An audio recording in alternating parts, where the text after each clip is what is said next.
यीशु नाम,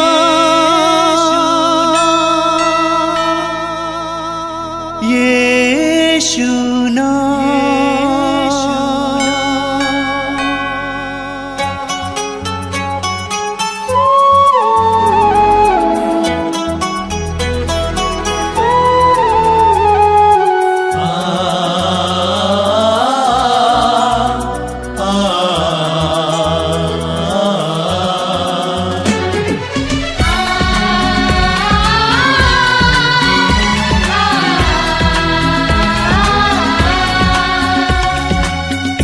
पूरब से पश्चिम तक, उत्तर से दक्षिण तक, पूरब से पश्चिम तक, उत्तर से दक्षिण तक, गूंजे गूंजे यीशु नाम, यीशु नाम। पूरब से पश्चिम तक, उत्तर से दक्षिण तक, गूंजे गूंजे यीशु नाम, यीशु नाम।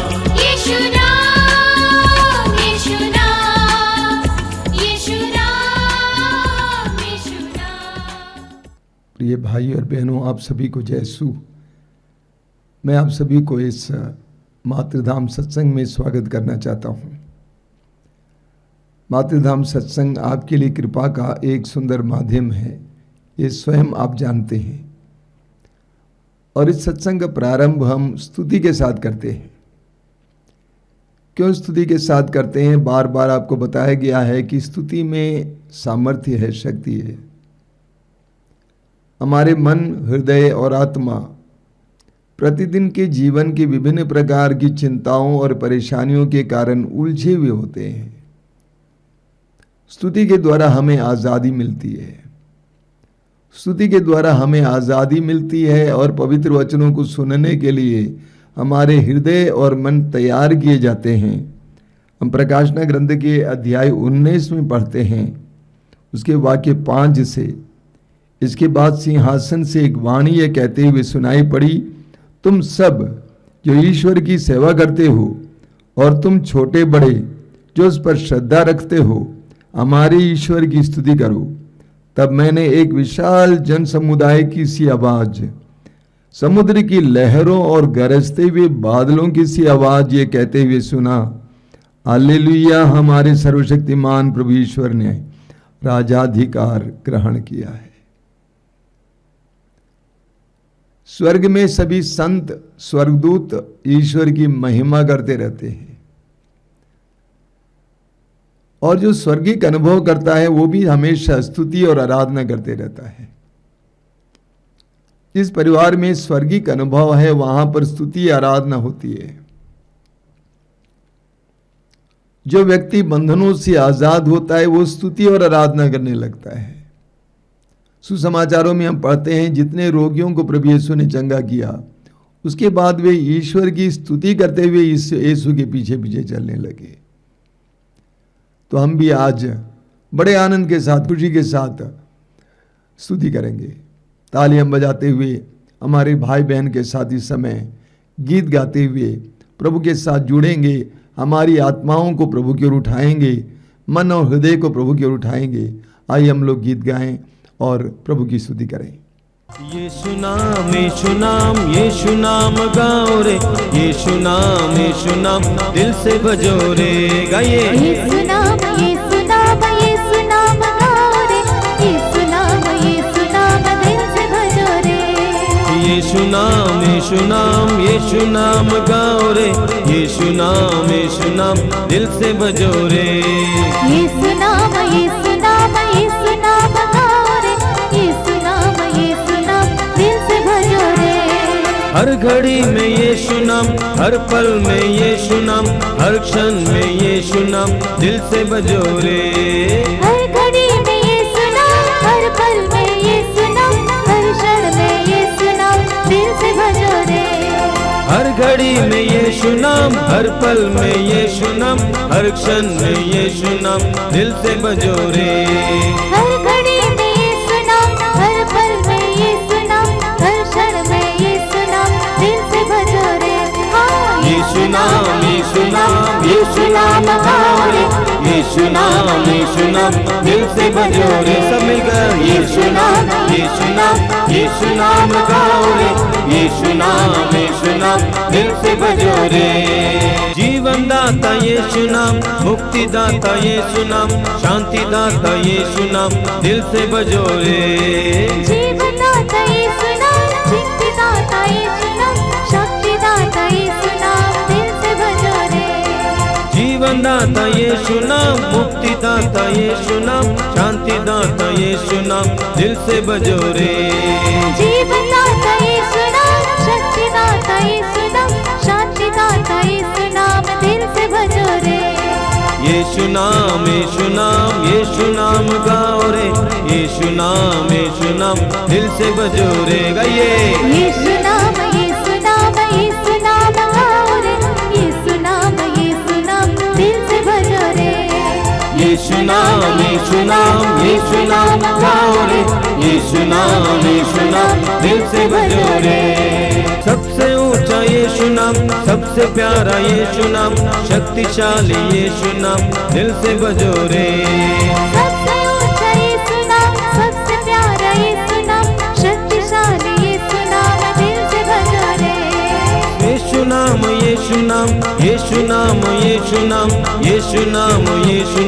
दिल से भजो रे। यीशु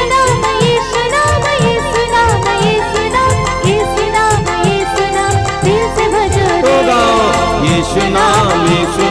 यीशु नाम गाओ रे, यीशु नाम दिल से भजो रे।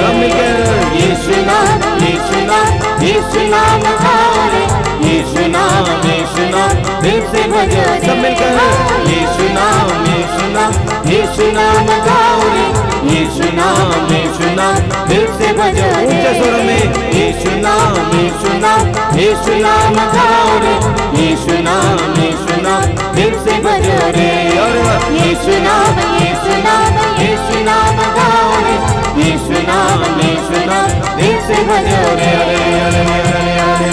Hallelujah hallelujah hallelujah hallelujah. Yeshu तेरी आराधना, यीशु तेरी महिमा, यीशु तेरी स्तुति आराधना। Hallelujah hallelujah hallelujah. आराधना महिमा स्तुति आराधना हालेलुया हालेलुया।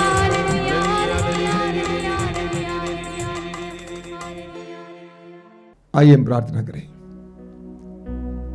आप जहां कहीं भी बैठे हैं इस समय, अपने को मौन करें, हर कार्य से अलग रखें अपने आप को। मैं बार बार आपसे बोला करता हूं, इस कार्यक्रम को देखना नहीं बल्कि इसमें सहभागी होना है। अपने मन को एकाग्र कीजिए, आंखें बंद कीजिए, प्रभु से जुड़िए। इस 1 घंटे में या 1.5 घंटे में प्रभु आपके जीवन में कुछ करना चाहते हैं। अपने आप को उसके लिए तैयार कीजिए। हृदय में जो पीड़ाएं हैं प्रभु के सामने रखिए। जो चिंताएं आपके मन में, उन सारी चिंताओं को प्रभु के सामने रखिए। समर्पण एक महान कार्य है जिसके द्वारा प्रभु की कृपाएं हमें प्राप्त होती हैं। समस्याओं को सिर्फ अपने दिल में रखना, मन में रखना, चिंता करते रहना, इससे कुछ नहीं होता है। जब हम सब कुछ प्रभु को समर्पित करते हैं तो प्रभु उन सारी बातों के लिए एक उपाय ढूंढते हैं, एक निवारण ढूंढते हैं। अपने आप को प्रभु के सामने लाइए, प्रभु की उपस्थिति अनुभव कीजिए। प्रभु यीशु, मैं तुझे धन्यवाद देता हूं इस सुंदर समय के लिए। धन्यवाद देता हूं मेरे भाई बहनों के लिए जो इस समय इस प्रार्थना के द्वारा तेरे साथ जुड़े हुए हैं। मैं जानता हूं कि वे जहां कहीं भी बैठे हैं इस समय, वहां तू उपस्थित है। तेरी उस उपस्थिति उनकी अगुवाई कर रही है। तेरा आत्मा उसके चारों ओर उनके चारों ओर मंडरा रहा है। आइए प्रभु यीशु के जीवन में आइए। हम इस समय अपने हृदय और मन को एकाग्र करेंगे, पवित्र आत्मा को हमारे जीवन में आने देंगे। पवित्र आत्मा हमारे हृदय और मन को एकाग्र करे। पवित्र आत्मा से प्रार्थना कीजिए कि पवित्र आत्मा आइए, मेरे हृदय में आइए, मेरे मन में आइए, मेरी परिस्थितियों में आइए, मेरे परिवार में आइए। पवित्र आत्मा तू सत्य का आत्मा है, तो प्रेम का आत्मा है, तो आनंद का आत्मा है। आइए पवित्र आत्मा आइए। अपने आप को एकाग्र कीजिए, प्रार्थना में रखिए। पवित्र आत्मा के लिए हम प्रार्थना करें। एक गीत गाते हुए पवित्र आत्मा का आह्वान करें। पवित्र आत्मा, पवित्र आत्मा, तेरा स्वागत है, तू मुझ में छा जा। पवित्र आत्मा,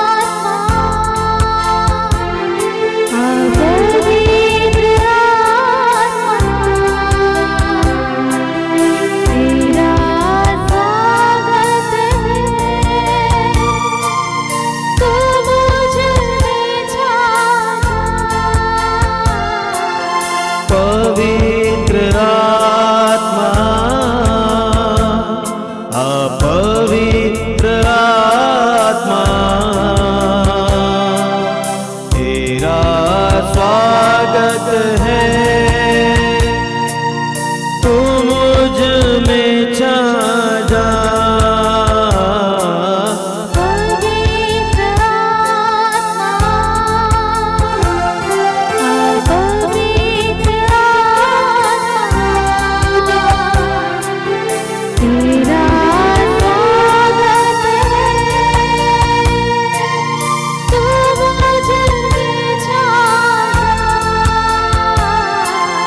पवित्र आत्मा,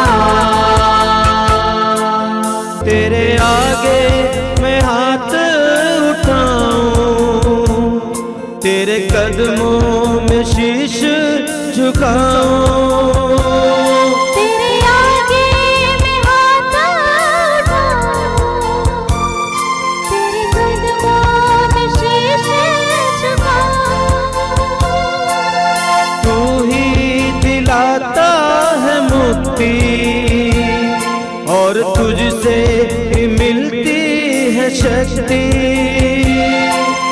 तू ही दिलाता है मुक्ति, और तुझसे ही मिलती है शक्ति। जग में न कोई तुझसे बड़ा, मददगार तू है सदा। जग में न कोई तुझसे बड़ा, मददगार तू है सदा। पवित्र आत्मा, पवित्र आत्मा, तेरा स्वागत है, तू मुझ में छा जा।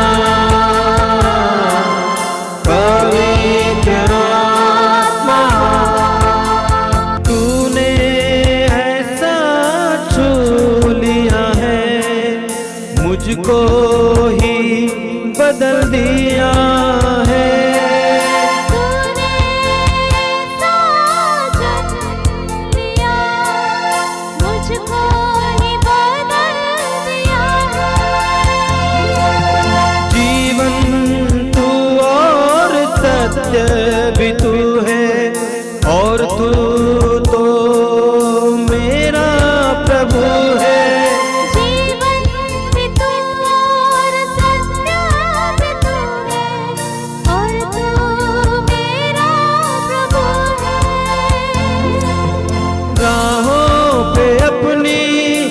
मुझको चला, जीवन भर दे मेरा। राहों पे मुझको तूने चला, जीवन भर दे मेरा। पवित्र आत्मा, पवित्र आत्मा, तेरा स्वागत है, तू मुझ में छा जा। पवित्र आत्मा, पवित्र आत्मा, तेरा स्वागत है, तू मुझ में छा जा। पवित्र आत्मा। अपनी आंखें खोलें।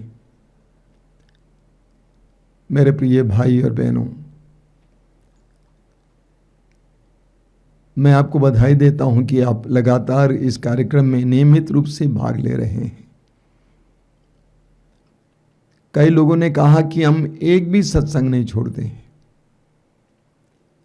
प्रभु आपको आशीष दे। यहां तक कि कहीं कहीं मुझे सुनने को मिला कि वे अपने लैपटॉप को टेबल पर रखते हैं, उसके दोनों दाएं बाएं मोमबत्ती जलाकर इस कार्यक्रम में सहभागी होते हैं। उनके विश्वास को देखिए। प्रभु आप सबको आशीष दें। और मेरा पूर्ण विश्वास है कि हम जितना अपने हृदय को और मन को और आत्मा को प्रभु के लिए और प्रभु के वचन के लिए खोलेंगे, उतना हम अपने जीवन में उनकी चमक देखेंगे, हमारे परिवार में उनकी चमक देखेंगे। सभी परिवार के लोग एक साथ देखें, बहुत अच्छी बात है। अगर हो सके तो रविवार का दिन है, सब लोग को छुट्टी है। प्रभु आप सबको आशीष दें। बहुत सारे भाई बहनों ने कहा है कि उनको अलग अलग प्रकार की कृपाएं मिली हैं, चंगाई मिली हैं, आर्थिक लाभ मिला है, घर पे तरक्की हुई है। इन सारी बातों के लिए मैं प्रभु को धन्यवाद देता हूं और आपसे अनुरोध करता हूं कि आप बराबर इस कार्यक्रम में सहभागी होते रहिए।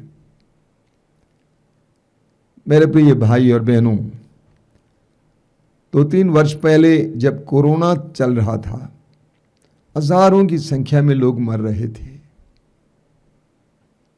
हमारे देश में और अन्य देशों में भी।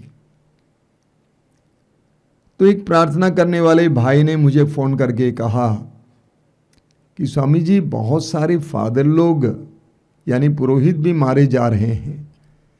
कहीं ऐसा तो नहीं है कि कोई जादू टोना कर रहा है कि फादरों को मारने के लिए? मैं थोड़ी देर चुप रहा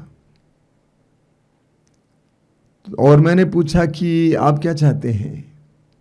आप चाहते हैं कि पुरोहितों को कोरोना से मृत्यु ना मिले, आम आदमी मर जाए? ईश्वर ऐसा अन्यायी ईश्वर तो नहीं हो सकता है।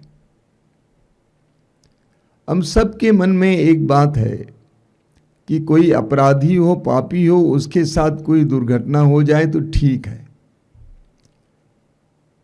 लेकिन जो निर्दोष है, जो प्रार्थनामय जीवन जीता है, उसके जीवन में दुर्घटना होती है तो हम सोचने लगते हैं ऐसा क्यों है। पुराने विधान में लोग सोचते थे ये ईश्वर का दंड है। कई लोग इसी तरह सोचते हैं, हमारे देश में भी बहुत सारे लोग यही सोचते हैं कि ईश्वर की ओर से दंड है।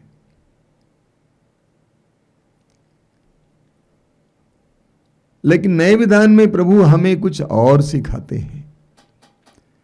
प्रकाशना ग्रंथ के अध्याय 3 उसके वाक्य 19 में प्रभु कहते हैं, मैं जिन सबको प्यार करता हूं उन्हें डांटता और दंडित करता हूं, इसलिए उत्साही बनो और पश्चाताप करो। प्रभु कहते हैं, मैं जिन सबको प्यार करता हूं उन्हें डांटता हूं और दंडित भी करता हूं, इसीलिए उत्साही बनो और पश्चाताप करो। प्रभु कहते हैं कि ये दुख पीड़ाएं कभी कभी मेरी ओर से भेजे हुए इशारे हैं, मेरे प्रेम के इशारे। इसीलिए प्रभु कहते हैं उत्साही बनो और पश्चाताप करो। ये डांट और ये दंड उत्साही बनने का समय है और उत्साहित होने का समय है और पश्चाताप करने का समय है। लूकस की सुसमाचार के अध्याय 15 में हमें वो सुंदर दृष्टांत पढ़ने को मिलता है। उड़ाऊ पुत्र का दृष्टांत कौन नहीं जानता है। उस धनी इंसान का दूसरा बेटा संपत्ति का अपना हिस्सा लेकर परदेश जाता है इस उम्मीद में कि वहां जाकर मैं आजादी की जिंदगी जीऊंगा।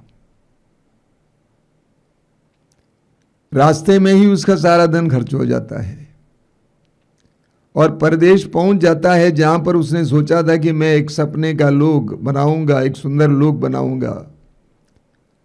वचन में लिखा हुआ है ईश्वर ने वहां अकाल भेजा। ईश्वर ने वहां अकाल भेजा, यानी जहां पर बारिश नहीं होती थी, किसी के पास खाने के लिए नहीं होता था और उसका पैसा भी खत्म हो गया था, जीरो पे आ गया था, उस समय ईश्वर ने वहां पर अकाल भेजा। कोई काम नहीं, अंत में उसको सुअर चराना पड़ा। जब वो सुअर चरा रहा था और ये सोच रहा था कि सुअर जो फली खा रहे हैं उसको मुझे मिल जाता, वो उसका पेट खाली हो गया,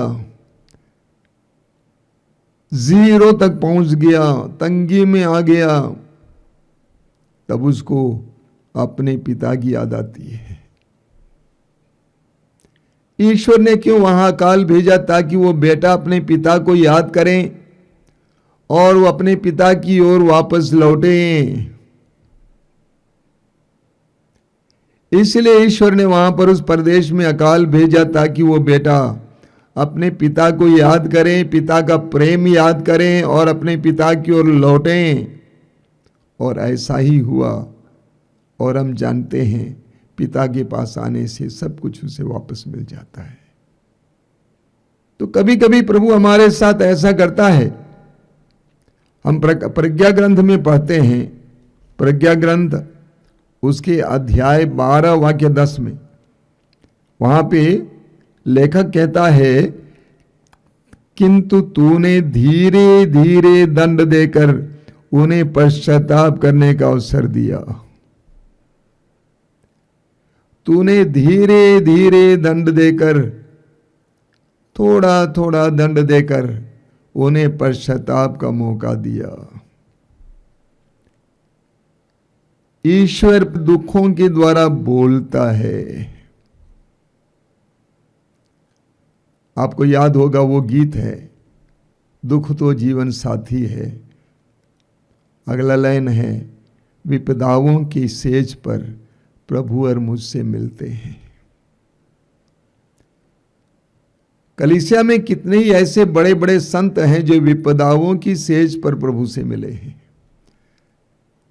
संत इग्नेशियस लयोला, असीसी के संत फ्रांसिस विपदाओं की सेज पर प्रभु से मिले हैं, दुखों की सेज पर प्रभु से मिले हैं।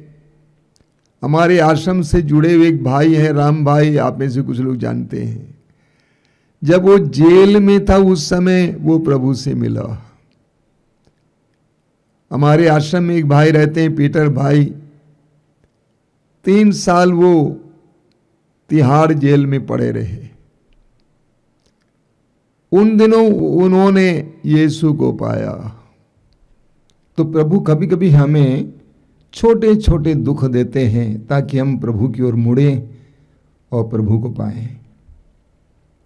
हमें विधि विवरण ग्रंथ के अध्याय 4 उसके वाक्य 30 में पढ़ने को मिलता है। प्रभु का वचन कहता है, जब तुम कष्ट से पीड़ित होगे और जब भविष्य में ये सब विपत्तियां तुमको आक्रांत करेंगी, तब तुम फिर अपने प्रभु ईश्वर की ओर अभिमुख हो जाओगे और उसकी आज्ञाओं का पालन करोगे। जब तुम कष्ट से पीड़ित होगे और जब भविष्य में ये सब विपत्तियां तुमको आक्रांत करेंगी, तब तुम फिर प्रभु अपने ईश्वर की ओर अभिमुख हो जाओगे और उसकी आज्ञा का पालन करने लगोगे। एक सच्चाई है, जब हम कष्ट से घिर जाते हैं, चारों ओर से घेरे जाते हैं, जब कोई उपाय नहीं दिखता है, कोई बाहर निकलने का मार्ग नहीं मिलता है, तब हम प्रभु की ओर अभिमुख होने लगते हैं। तो प्रभु हमें अपनाने के लिए, पकड़ने के लिए कभी कभी हमें छोटा छोटा दुख देते हैं।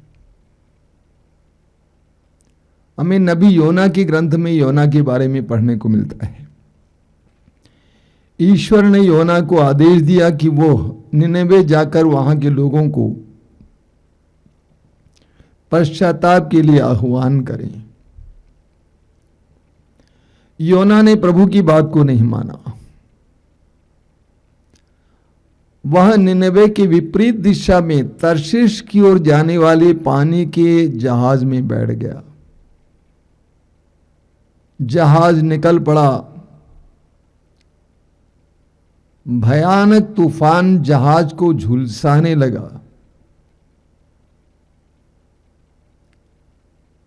मल्लाहों ने, नाविकों ने चिट डालकर देखा कि किसके कारण ये हो रहा है, और चिट में योना का नाम मिला। योना ने उनके सामने सारी बातें बता दी। योना ने उनसे कहा कि आप मुझे लेकर इस समुद्र में फेंक दीजिए, आप लोग स्वतंत्र और शांति से जाएंगे। और लोगों ने ऐसा ही किया। और प्रभु ने एक मत्स्य को वहां भेजा जिसने योना को निगल लिया। योना ने सोचा कि प्रभु मुझे भूल गए हैं, मैं तो खत्म हो जाऊंगा। लेकिन उस मत्स्य ने योना को ले जाकर निनेवे के तट पर फेंक दिया, उगल दिया। और योना खड़ा हो गया। फिर ईश्वर की आवाज सुनाई दी, पश्चाताप का संदेश सुनाओ। और योना को फिर प्रभु की उस वाणी का प्रचार करना पड़ा। जब हम लोग गलत दिशा में जाते हैं, उल्टी दिशा में जाते हैं, तो प्रभु हमारे साथ भी कभी कभी ऐसा ही किया करते हैं। हमें सही मार्ग पर ले आने के लिए प्रभु अपना उपाय, अपना रास्ता निकालता है, जैसे योना के साथ हुआ था। दुर्घटनाएं, विपत्तियां, नौकरी चली जाना, इत्यादि इत्यादि। इन छोटे छोटे दुखों के द्वारा प्रभु हमें अपनी ओर आकृष्ट करते हैं, हमें समझाते हैं। हमें इब्रानियों के पत्र के अध्याय 12 उसके वाक्य 5 से 7 तक इस प्रकार पढ़ने को मिलता है कि आप लोग धर्म ग्रंथ का ये उपदेश भूल गए हैं, जिसमें आपको पुत्र कहकर संबोधित किया गया है।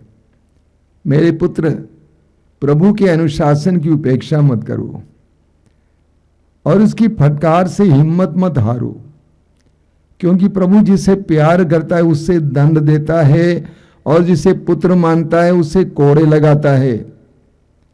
आप जो कष्ट सहते हैं उसे पिता का दंड समझें, क्योंकि वह इसका प्रमाण है कि ईश्वर आपको पुत्र समझकर आपके साथ व्यवहार करता है।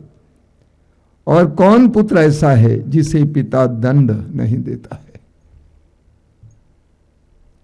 संत पौलुस कहते हैं कि आपके जीवन में जो दुख पीड़ाएं आती हैं वे ऐसे ही नहीं आते हैं, वे ईश्वर की ओर से छोटे छोटे दंड हैं ईश्वर तुम्हें अनुशासित करना चाहता है। ईश्वर तुम्हें सही मार्ग दिखाना चाहता है। इसलिए ईश्वर तुम्हारे जीवन में ऐसे दंड आने देता है, ऐसी छोटी छोटी विपत्तियां आने देता है। मैं कितने ही लोगों को जानता हूं जिनके जीवन में छोटी छोटी विपत्तियां आने के बाद उनका अकल खुल गया और वे सही होने लगे। कई लोगों के बारे में माताएं जब अपने बच्चों के बारे में रोते हैं, मैं कहता हूं कि एक पिटाई उसको मिल जाएगी तो वो सुधर जाएगा। कुछ लोगों से मैं कहता हूं कि आपके बेटे को जेल जाने दो, पैसा दे देकर अपने बेटे को बचाने का प्रयास मत करो, जाने दो। वहां उसका अकल खुल जाएगा कि मैं कहां हूं। तो कभी कभी प्रभु हमें ऐसी पिटाइयां देते हैं ताकि हम अनुशासित हो जाएं, ताकि हम अनुशासित हो जाएं। एक जवान है जिसको मैंने 2 बार झापड़ मारा। उसने कहा कि उस झापड़ ने मुझे इंसान बना दिया। तो कभी कभी प्रभु भी हमें झापड़ देता है ताकि हम अनुशासित हो जाएं और सही मार्ग पर आ जाएं। आश्रम में बहुत सारे लोग अपनी पीड़ाएं लेकर आते हैं। अंततः मैं उनको समझाने का प्रयास करता हूं, ये आपके विनाश के लिए प्रभु ने नहीं दिया है, बल्कि आपके शुद्धिकरण के लिए प्रभु ने दिया है। इन पीड़ाओं के जरिए प्रभु आपको शुद्ध करना चाहते हैं, प्रभु आपको अनुशासित रखना चाहते हैं। इसीलिए घबराइए नहीं, इस दुख में प्रभु के साथ लिपटे रहिए, प्रार्थना में ज्यादा लीन रहिए। कौन जाने इस दुख के जरिए आपके जीवन में एक महान कार्य होने वाला है। हमें इस्यास नबी के ग्रंथ की अध्याय 48 वाक्य 10 में पढ़ने को मिलता है। इस्यास अध्याय 48 वाक्य 10 में प्रभु कहते हैं कि मैंने तुम्हें विपत्ति की भट्टी में परिष्कृत किया है। मैंने तुम्हें विपत्ति की भट्टी में परिष्कृत किया है। आपने संत अल्फोंसा के बारे में सुना है। वो कैसे संत बनी? दुखों के जरिए संत बनी। उन्होंने कोई बड़ा काम नहीं किया था जिसके कारण वो संत घोषित की गई, बल्कि उनके जीवन में इतना दुख था और उस दुख को आराम से, शांति से और उससे ज्यादा प्रेम से उन्होंने ग्रहण किया। कहते हैं वो कहा करती थी, ये प्रभु मुझे दुख दीजिए।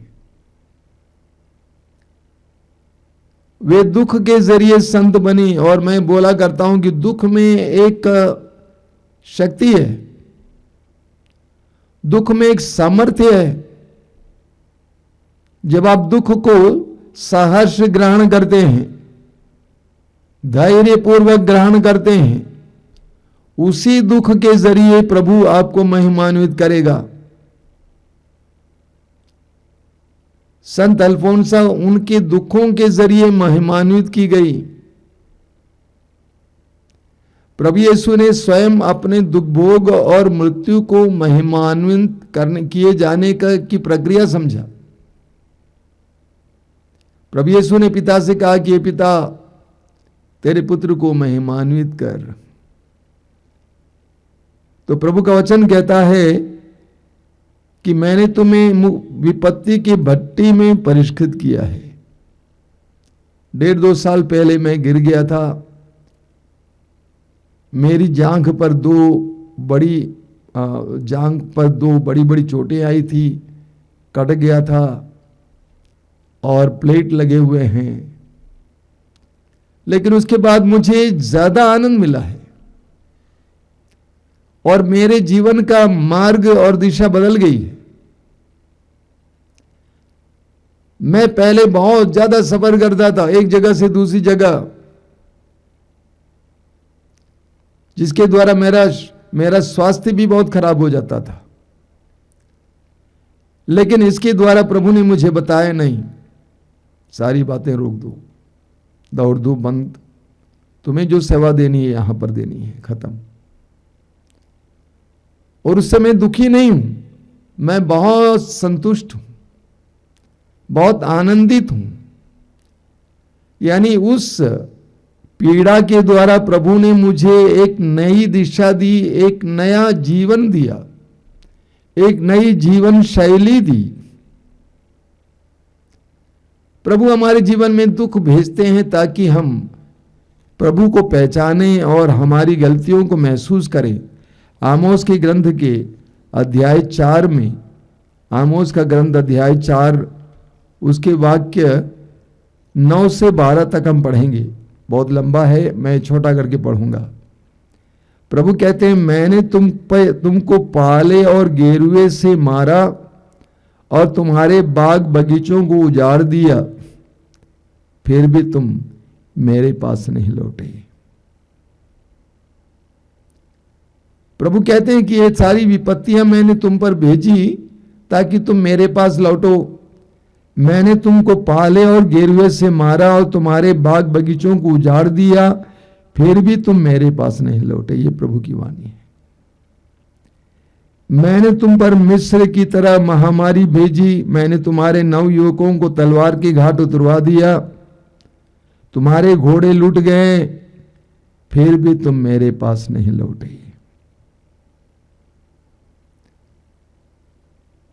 प्रभु कार्यों के द्वारा हमसे बोलते हैं। आगे लिखा हुआ है, जिस प्रकार ईश्वर ने सोदोम और गोमोरा का सर्वनाश किया, उसी प्रकार मैंने तुम पर विपत्ति भेजी। तुम आग में से निकाली हुई लुआठी जैसे बन गए, फिर भी तुम मेरे पास नहीं लौटे। इस्राएल, इसलिए मैं तुम्हारे साथ ऐसा व्यवहार करूंगा, क्योंकि मैं तुम्हारे साथ ऐसा व्यवहार करूंगा। इस्राएल, तुम अपने ईश्वर के सामने आने के लिए तैयार हो जाओ। प्रभु कहते हैं, इस्राएल, मैंने तुम्हारे देश में अकाल भेजा, महामारी भेजी, इतना सारा कार्य होने के बावजूद तुम मेरे पास नहीं लौटे। ये सारी पीड़ाएं मैंने भेजी ताकि तुम मेरी ओर लौटोगे, लेकिन तुम मेरी ओर नहीं लौटे। मैं एक भाई को जानता हूं जो कई वर्ष पहले बहुत ही बुरा जीवन जी रहा था। अपनी पत्नी के अलावा अन्य नारियों के साथ रिश्ता रखता था। उसकी पत्नी बार बार मेरे पास आकर बोला करती थी कि मुझे जीने की इच्छा नहीं है। एक दिन उस भाई का मित्र आया और कहा कि चलिए सर, मेरे साथ चलिए। काफी धनी लोग हैं। और उसका मित्र गाड़ी चला रहा था और उसके बगल में भाई बैठा हुआ था। अचानक रास्ते में दुर्घटना हुई। गाड़ी जाकर एक पेड़ से टकराई और उसी जगह पर लगी जहां पर वो भाई बैठा हुआ था, और उस भाई को भारी चोट लगी सिर पर। करीब करीब मृत्यु के पास पहुंच चुका था। किसी तरह डॉक्टरों ने बचा लिया ऑपरेशन करके। कई दिनों तक अस्पताल में पड़ा रहा। उसके बाद वापस जाकर घर पे भी पड़ा रहा। यानी करीब 2-3 महीना उनको इसी तरह बिताना पड़ा। उसके बाद उसका जीवन बदल गया, उसकी सोच बदल गई, स्वभाव बदल गया। तो कभी कभी प्रभु हमें दुख देते हैं ताकि हम बदलें, हम प्रभु की ओर अभिमुख हो जाएं, हमारा जीवन बदल जाए। जैसे आमोस के ग्रंथ में प्रभु ने कहा कि मैं विपत्तियां भेजा हूं ताकि तुम मेरी ओर लौट आओ। प्रभु हमारे जीवन में कभी कभी विपत्तियां भेजते हैं ताकि हम उन विपत्तियों के द्वारा प्रभु की ओर लौट जाएं, सही मार्ग पर आ जाएं। संत पौलुस अपने दुख के बारे में बहुत सुंदर वर्णन देते हैं। कुरिन्थियों के दूसरे पत्र के अध्याय 12 उसके वाक्य 7 से पौलुस कहते हैं, मुझ पर बहुत सी असाधारण बातों का रहस्य प्रकट किया गया है। संत पौलुस को बहुत सारा ज्ञान, आध्यात्मिक ज्ञान प्राप्त हुआ। पौलुस कहते हैं, मैं इस पर घमंड न करूं, इसलिए मेरे शरीर में कांटा चुभा दिया गया है। मुझे शैतान का दूत मिला है ताकि वह मुझे घूंसे मारता रहे और मैं घमंड ना करूं। पौलुस कहते हैं कि उनको कोई ऐसी पीड़ा दी गई है जो उनके शरीर में थी, जो उनको परेशान करती थी। उसके द्वारा शैतान उसको घूंसे मारता था ताकि वो घमंडी ना बने।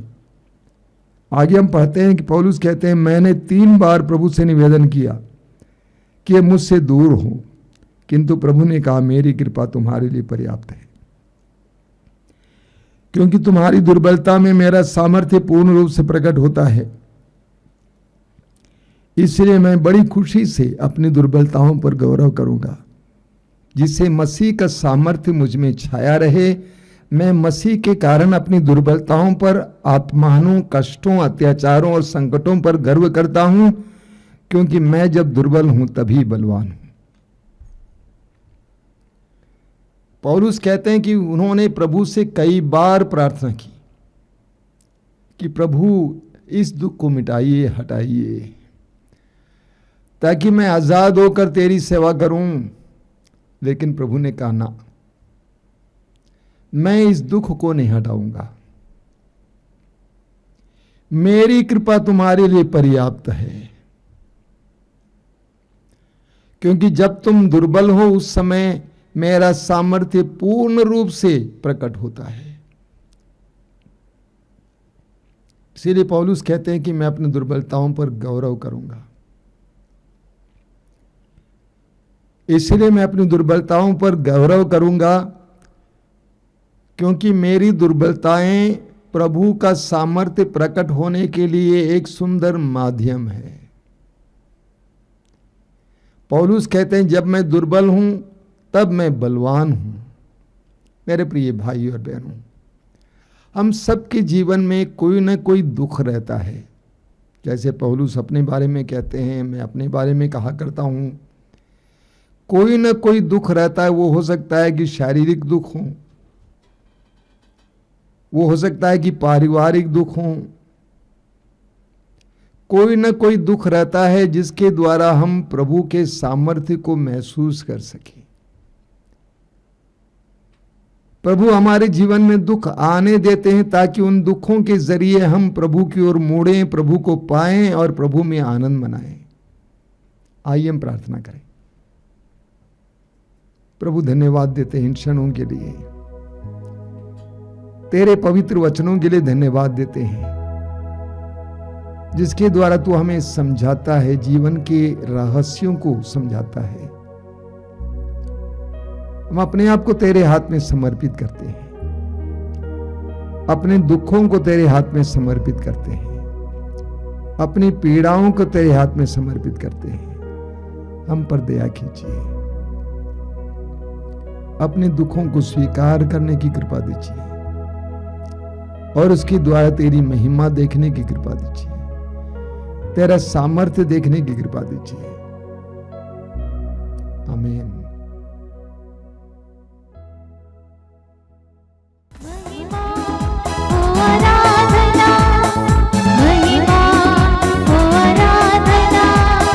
महिमा हो आराधना, महिमा हो आराधना, महिमा हो आराधना, महिमा हो आराधना, महिमा हो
मधु से मीठा तेरा नाम। कितना सुंदर कितना महान है मधु से मीठा तेरा नाम। कितना सुंदर कितना महान है मधु से मीठा तेरा नाम।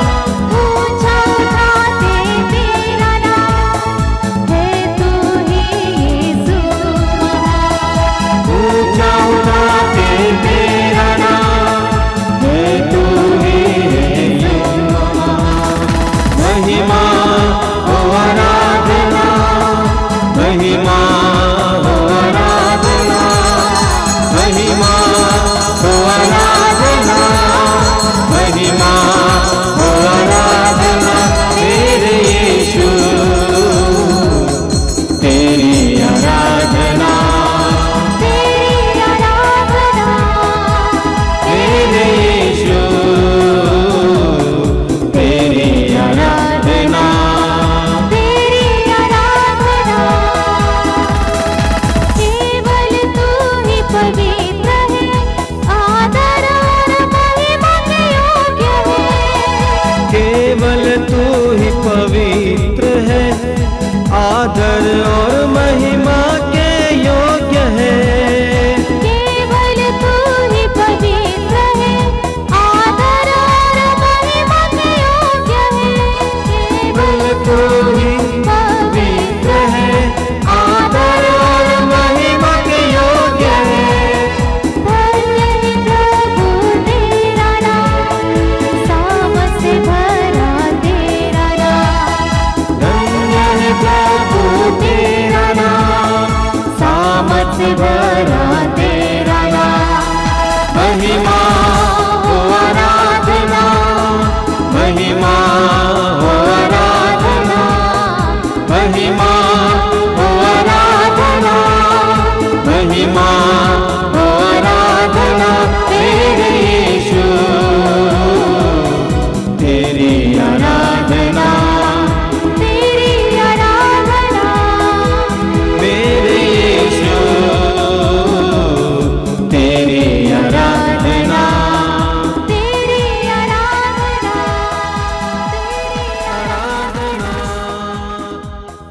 तेरी आराधना।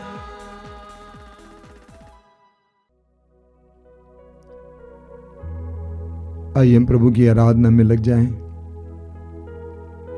आप जहां कहीं भी बैठे हो इस समय मैं आपसे अनुरोध करूंगा,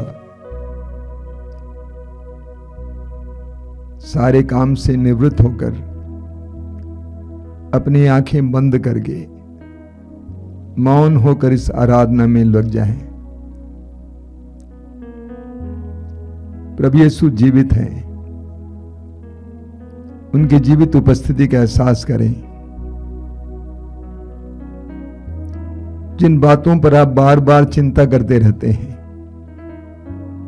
और चिंता के कारण यहां तक कि आप सो नहीं पाते हैं, उन सारी बातों को प्रभु के हाथों में सुपुर्द कर दें। प्रभु से कहिए कि प्रभु मैं इन सारी चिंताओं को तेरे हाथों में समर्पित करता हूं। मैं जानता हूं कि मेरी चिंता करने से कुछ होने वाला नहीं है।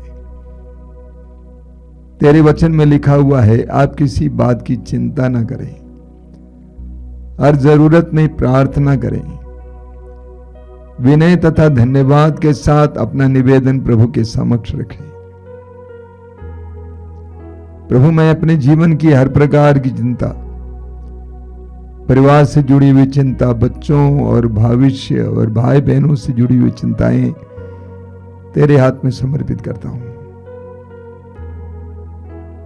तो एक चमत्कारी प्रभु है, चमत्कार प्रकट करने वाला प्रभु, असंभव सी बातों को संभव करने वाले प्रभु। आइए यीशु हमारे जीवन में आइए। प्रभु यीशु मैं धन्यवाद देता हूं इन पलों के लिए। मैं जानता हूं कि ये आशीष के पल हैं और तेरी आशीषें बरस रही हैं। मैं इस समय अपने भाई बहनों को तेरे हाथ में समर्पित करता हूं, जो इस समय तेरे साथ जुड़े हुए हैं, उन पर दया करना यीशु। उनके हृदय के हर प्रकार के भाव को तू जानता है, उन्हें सांत्वना देना यीशु। आइए प्रभु यीशु, एक एक भाई बहन के जीवन में आइए। आइए मेरे भाई और बहनों, इस समय हम स्वतंत्र होकर सभी स्वर्गदूतों, सभी संतों के साथ प्रभु की आराधना करेंगे। विशेष करके हमारे जीवन के एक एक दुख को प्रभु को समर्पित करते हुए समय प्रभु को धन्यवाद देंगे।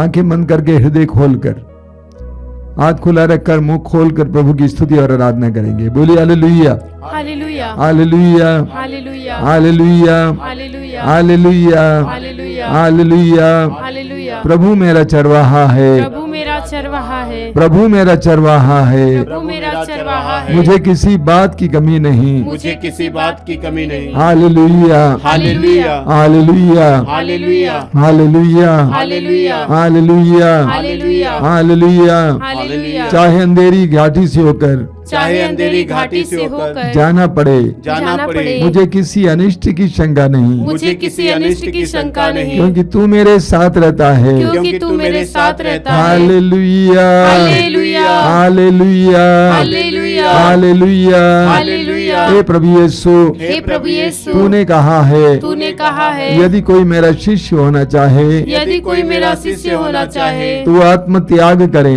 तो आत्म त्याग करे, प्रतिदिन अपना क्रूस उठाकर प्रतिदिन अपना क्रूस उठाकर मेरे पीछे हो ले। मेरे पीछे हो ले। Hallelujah, hallelujah, hallelujah, hallelujah. हे प्रभु यीशु, हे प्रभु यीशु, मेरे जीवन के मेरे जीवन के सब प्रकार के दुखों के लिए सब प्रकार के दुखों के मैं लिए तुझे धन्यवाद देता हूँ। मैं तुझे धन्यवाद देता मैं हूँ। जानता हूँ मैं जानती उन हूँ दुखों के जरिए उन दुखों के जरिए तू मुझे अनुशासन में लाता है, तू मुझे अनुशासन में लाता है, तू मुझे शिक्षा देता है, तू मुझे शिक्षा देता है, तू मुझे सजाता है। तू मुझे सजाता है। Hallelujah, hallelujah, hallelujah, hallelujah, hallelujah, hallelujah. हे प्रभु यीशु, हे प्रभु यीशु, मैं जानता हूँ मैं जानती तू हूँ एक ऐसा प्रभु तू है एक ऐसा प्रभु है जो मुझसे प्यार करता है, जो मुझसे प्यार करता है, मेरा विनाश नहीं चाहता है। मेरा विनाश नहीं चाहता है, तू सदा मुझे तू सदा मुझे सुरक्षित रखना चाहता है। सुरक्षित रखना चाहता है। Hallelujah, hallelujah, hallelujah, hallelujah. मेरे सारे दुखों के लिए, मेरे सारे दुखों के लिए, परिवार की कमियों और कमजोरियों के लिए, परिवार की कमियों और कमजोरियों के लिए, परिवार की समस्याओं के लिए परिवार के समस्याओं के मैं लिए तुझे धन्यवाद देता हूँ। मैं तुझे धन्यवाद देती मैं हूँ। जानता हूँ मैं जानती हूँ उन दुखों के जरिए उन दुखों के जरिए मेरे जीवन में तू काम कर रहा है। मेरे जीवन में तू काम कर रहा है। Hallelujah, hallelujah, hallelujah, hallelujah, hallelujah, hallelujah, hallelujah, hallelujah, hallelujah, hallelujah, hallelujah, hallelujah. धन्यवाद Yeshu. Hallelujah, hallelujah, hallelujah, hallelujah, hallelujah, hallelujah, hallelujah, hallelujah, hallelujah, hallelujah, hallelujah.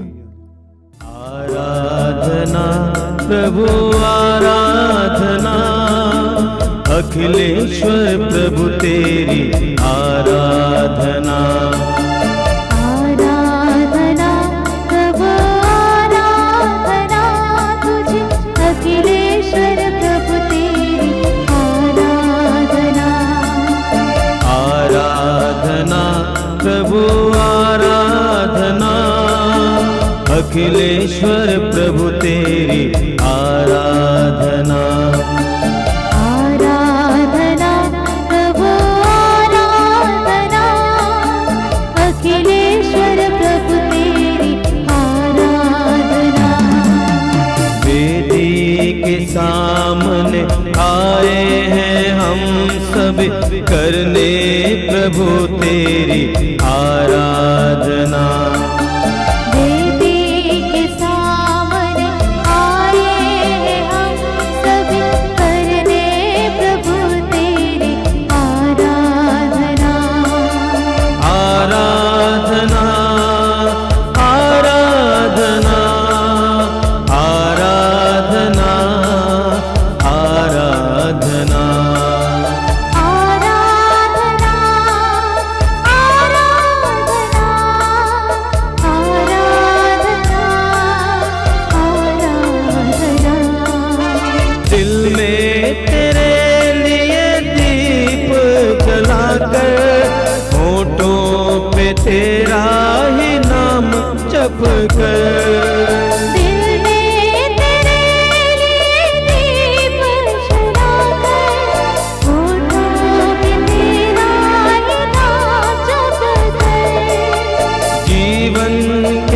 सुख दुख हाथों में लेकर, जीवन के सुख दुख हाथों में लेकर, करते हैं तेरा प्रभु इंतजार। आराधना आराधना आराधना आराधना आराधना आराधना आराधना आराधना। गिरने न दे प्रभु पापों में हमको, तेरा वचन प्रभु भोजन हमारा। गिरने न दे प्रभु पापों में हमको, तेरा वचन प्रभु भोजन हमारा। तेरे लिए हम गीत स्तुति के, तेरे लिए हम गीत स्तुति के, गाते रहेंगे सदा सर्वदा।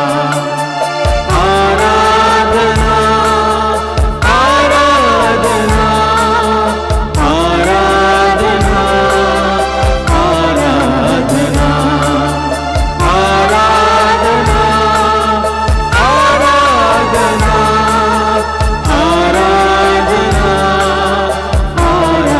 आराधना आराधना आराधना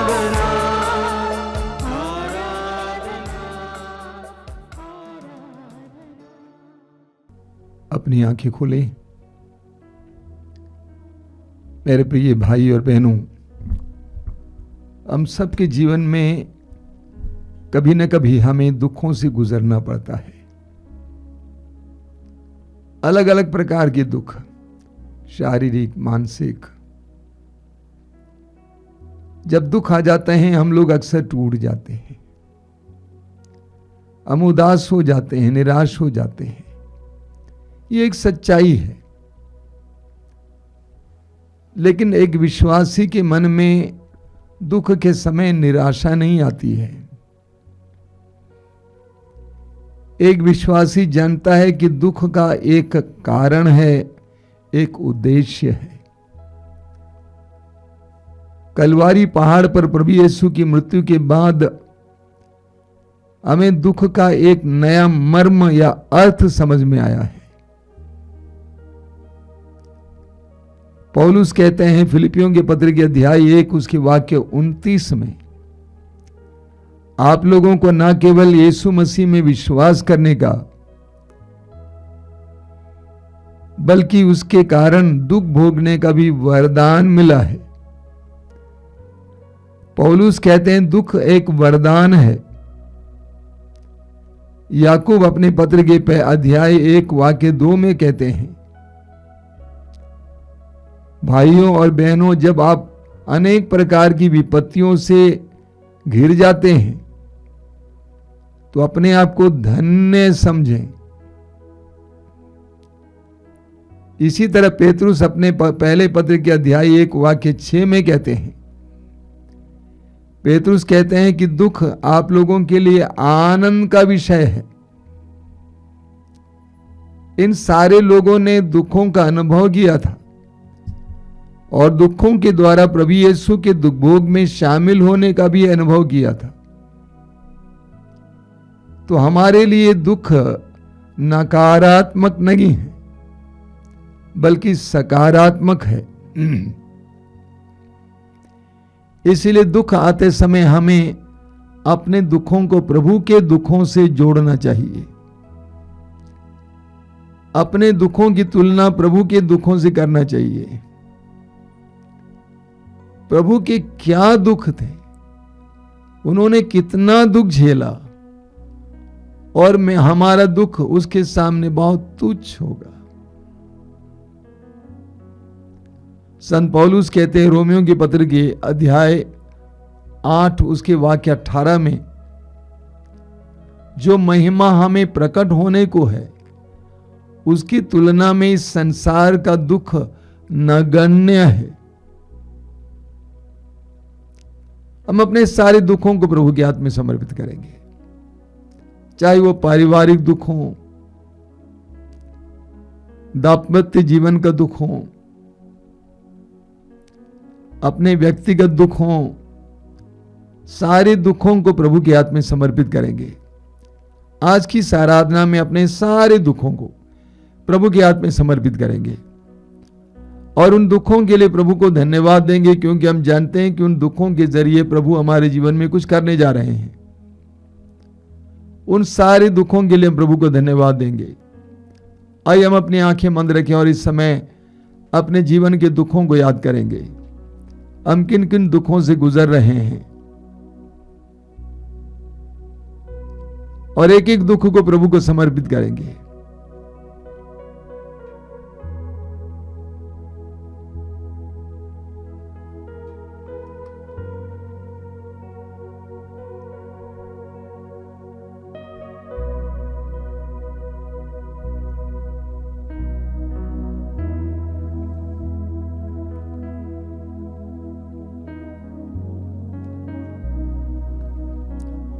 एक एक दुख को प्रभु को समर्पित करते हुए हम इस समय ऊंची आवाज में उन सारे दुखों के लिए प्रभु को धन्यवाद देंगे।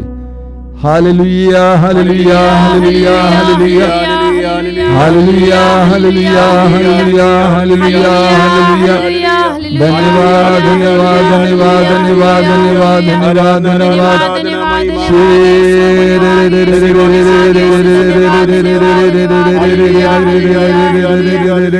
Hallelujah hallelujah hallelujah hallelujah hallelujah hallelujah hallelujah hallelujah. प्रभु यीशु धन्यवाद देते हैं जीवन के एक एक दुख के लिए। हम जानते हैं उन दुखों के जरिए तो हमारे जीवन में महान कार्य और तेरी महिमा प्रकट होगी।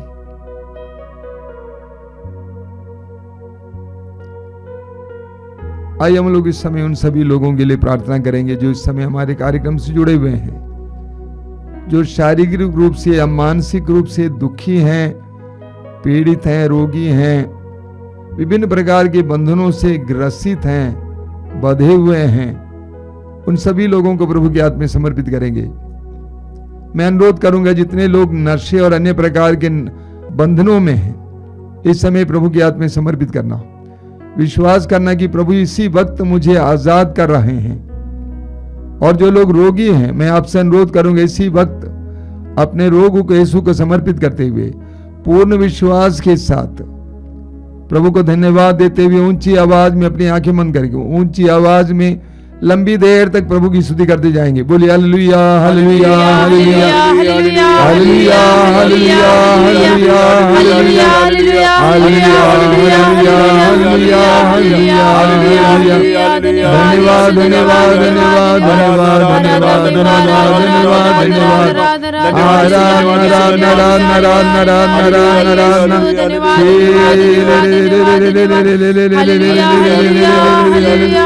Hallelujah hallelujah hallelujah. चंगाई चंगाई चंगाई चंगाई चंगाई चंगाई चंगाई। Healing healing healing healing healing. आजादी आजादी आजादी आजादी आजादी। Healing healing healing healing healing. आजादी आजादी आजादी आजादी आजादी आजादी। Hallelujah hallelujah hallelujah hallelujah hallelujah.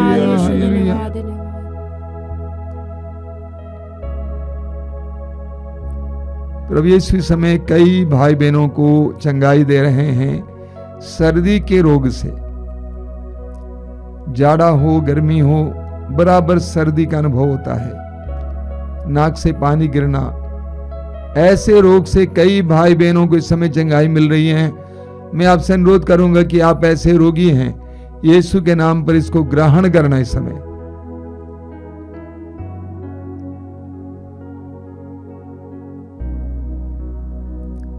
चलते समय पैरों में बहुत ज्यादा झुंझुनी होती है, चलते समय पैरों में बहुत ज्यादा झुंझुनी होती है और ढंग से चल नहीं पाते हैं, बहुत दर्द होता है।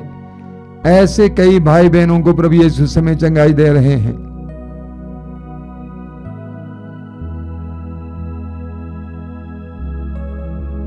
धन्यवाद यीशु।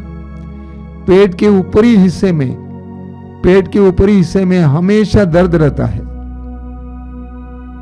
गैस की दवा खा के थक गए हैं, पेट के ऊपरी हिस्से में बराबर दर्द रहता है, अपने इस दर्द को प्रभु को समर्पित कीजिए। यीशु इसी वक्त आपको चंगाई दे रहे हैं, ग्रहण कीजिए, उसके लिए प्रभु को धन्यवाद दीजिए, लोगों को बताइए।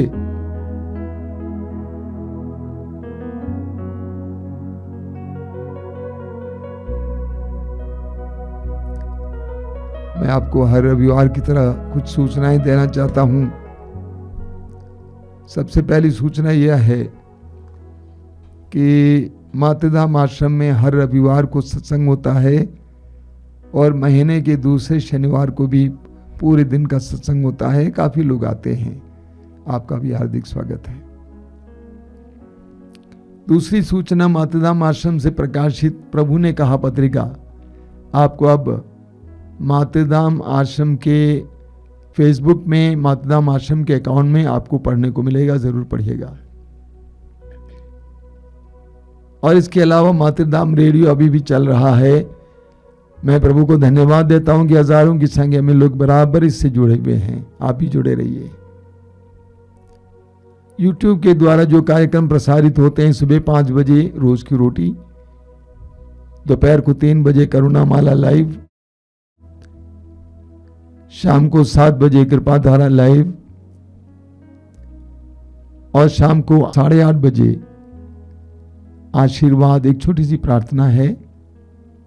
इसके अलावा मंगलवार को शाम को 5 बजे युवक युवतियों के लिए विशेष कार्यक्रम, शुक्रवार को शाम को 6 बजे पवित्र रक्ताभिषेक प्रार्थना और रविवार को ये मातृधाम सत्संग और सुबह 5 बजे मिसा बलिदान।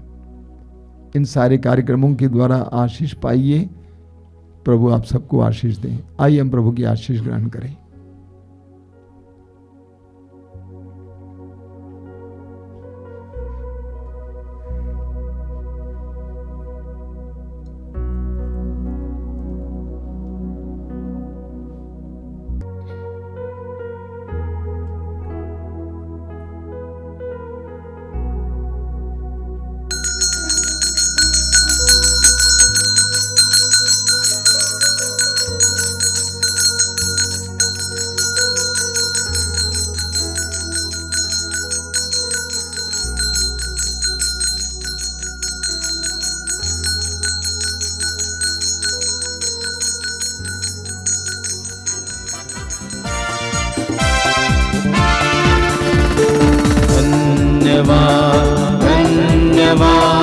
धन्यवाद प्रभु जी, धन्यवाद धन्यवाद धन्यवाद प्रभु जी, धन्यवाद तुझको प्रभु, धन्यवाद तुझको तेरे उपकारों के लिए, धन्यवाद तुझको तेरे उपकारों के लिए, धन्यवाद तुझको, धन्यवाद तुझको।